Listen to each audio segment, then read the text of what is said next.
అందరికీ నమస్కారం. నేను మీ శిరీష తొలెట్టి.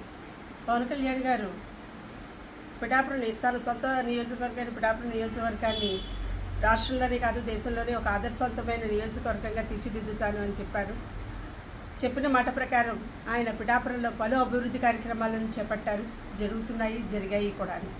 అందులో భాగంగానే మత్స్యకారులందరూ వాళ్ళ ఇబ్బందులన్నింటినీ గుర్తించి రక్షణ గోడను కట్టాలి అనే ఉద్దేశంతో పవన్ కళ్యాణ్ గారు పదవి బాధ్యత స్వీకరించిన వెంటనే 2వ నెలలోనే వచ్చి దానిని పరిశీలించి దానికి ఎస్టిమేషన్ వేయించి ఇంజనీర్లను రప్పించి చేసి దాని మీద ఒక దృష్టి పెట్టి ఇప్పుడు 352 కోట్లను దాంతో శాంక్షన్ చేయించి ఆ ప్రణాళికను సిద్ధం చేశారు.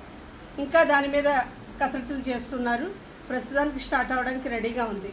అయితే ఈ అభివృద్ధి కార్యక్రమాన్ని మేం చేశాము అంటూ కొంతమంది నాయకులు చెప్తున్నారు.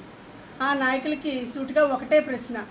అక్కడ ఉప్పాడ కొత్తపల్లి నుంచి మత్స్యకారులు బిడ్డలు కాకినాడ వెళ్ళి చదువుకోవడానికి రవాణా వ్యవస్థ సరిగా లేదు, బస్సులు మాకు టైంకి లేవు అని ఎప్పటి నుంచో మొత్తుకుంటున్నా కూడా ఏమీ చేయలేను.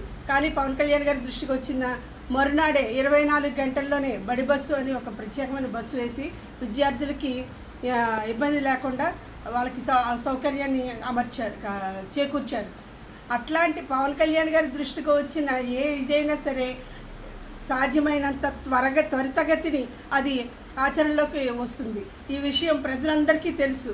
కాబట్టి పవన్ కళ్యాణ్ గారు తను చేస్తున్న అభివృద్ధి కార్యక్రమాలకి ఎవరు కూడా వాళ్ళ భుజాన్ని వేసుకొని మొయ్యొద్దని, మీరు మోసిన ప్రజలెవరూ కూడా దాన్ని నమ్మడానికి సిద్ధంగా లేరని తెలియజేసుకుంటున్నాను.